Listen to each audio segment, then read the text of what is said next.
Hello guys, आज हम start करेंगे अनरिटन कॉन्स्टिट्यूशन। ठीक है, प्लीज़ सब्सक्राइब माय चैनल। और मैं सीरियसली बता रही हूँ, बहुत अच्छे अच्छे नोट्स बनाए हैं मैंने। ये सारे बहुत इंपॉर्टेंट नोट्स हैं। Please subscribe my channel and please watch my videos. In the unwritten constitution, the collection of all the virtual laws made by the parliament written by the country. देखो, unwritten constitution में जैसे collection of virtual laws made by the parliament. जैसे मैंने कल वाले video में बताया था कि जो ब्रिटिश गवर्नमेंट है, ब्रिटिश पार्लियामेंट है, जिसके अंदर पार्लियामेंट सुप्रीम है, वो सारे लॉज बनाती है और उन लॉज को एक लाइब्रेरी में इकट्ठा करके रखा है। तो इसमें क्या हो गया कि सुप्रीम कौन हो गई? पार्लियामेंट। पार्लियामेंट जो चाहे वो बना सकती है लॉ, जो चाहे उसको अमेंड कर सकती है, जो मन मर्जी आए वो कर सकती है, मतलब वो पार्लियामेंट के ऊपर है। ठीक है, तो इसी में इस चीज़ में एक चीज़ ये समझ में आ गई कि ये वर्चुअल लॉज होते हैं, इनके कहीं रिटर्न लिखा नहीं है, सब कुछ अपने जो पार्लियामेंट आ रही है उसी के अकॉर्डिंग लॉज बने गए हैं। ठीक है, अब इसमें अगला प्रोविजन है, provision of the unwritten constitution are not codified in a single book या सिंगल लीगल डॉक्यूमेंट। जैसे अपने इंडिया में क्या है कि लीगल डॉक्यूमेंट है, कॉन्स्टिट्यूशन एक बुक है जिसके अंदर सारी चीज़ें लिखी गई है। वैसे वहाँ पे ये सारी चीज़ें लिखी नहीं गई, मतलब ये सारी चीज़ें क्या, ये सारे पॉइंट्स क्या अपोजिट है अपने उसके रिटर्न कॉन्स्टिट्यूशन के।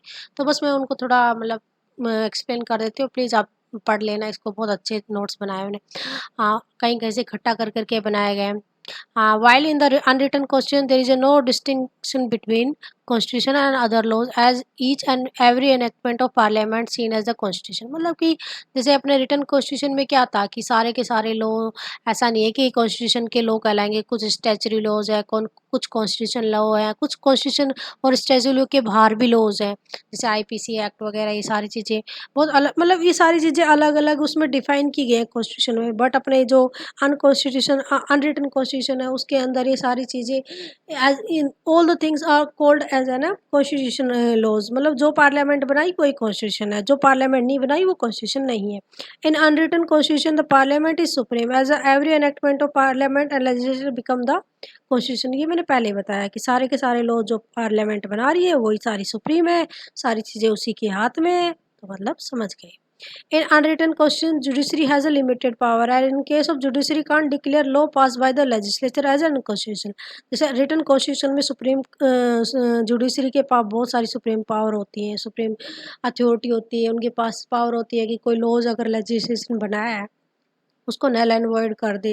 Where as in unwritten constitution judiciary के पास ये सब लॉज नहीं होते, जो पार्लियामेंट ने कह दिया वही लॉ हो गया।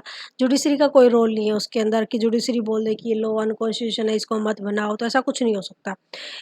It is evolved constitution as it not created by the single body and fixed date, rather than outcome of joint and effort of different legislature over a period of time. जैसे अपने written constitution के अंदर था कि कुछ time के अंदर, कुछ टाइम बाउंड के अंदर अपना कॉन्स्टिट्यूशन बनना चाहिए। ऐसा नहीं है कि बहुत सालों से चला आ रहा है और फिर उसका कोई इनिशियल डेट नहीं पता, कुछ फाइनल डेट नहीं पता। वैसा नहीं है अनकॉन्स्टिट्यूशन में। अनकॉन्स्टिट्यूशन में अंदर ये है कि कोई सिंगल बॉडी नहीं बना रही है, हर पार्लियामेंट आ रही है अपने अपने लॉज बना रही है, और उन लॉज के साथ का आउटकम निकालोगे तो जो बनता है उसको बोलते हैं उनका कॉन्स्टिट्यूशन। और ये बहुत सालों तक, जैसे ब्रिटिश में है कि ब्रिटेन में है कि बहुत सालों से, कई 1500 पता नहीं कितने सालों से, जब उनके यहाँ पार्लियामेंट एस्टेब्लिश तब से मतलब ये लॉज बनते आ रहे हैं। उनके यहाँ कोई ऐसा कोई रूल बुक नहीं है कि हाँ इस बुक के अंदर सारी चीज़ें लिखी जाएंगी। It always flexible, but all it takes to amend the unwritten constitution, it pass law and legislature। ये हमेशा फ्लेक्सिबल, जैसे वहाँ पे रेजिड भी था रिटन कॉन्स्टिट्यूशन में, इसमें सारा क्या है, फ्लेक्सिबल है। जब चाहे तोड़ सकते हैं, जब शायद बना सकते हैं, मतलब सब उसका अपना डिपेंड है कि पार्लियामेंट क्या चाहती है। ठीक है, whereas country with unwritten constitution are always unitary.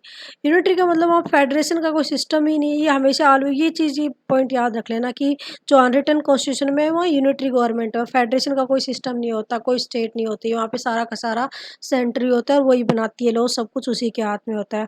चलो, thank you so much, bye bye, please subscribe my channel.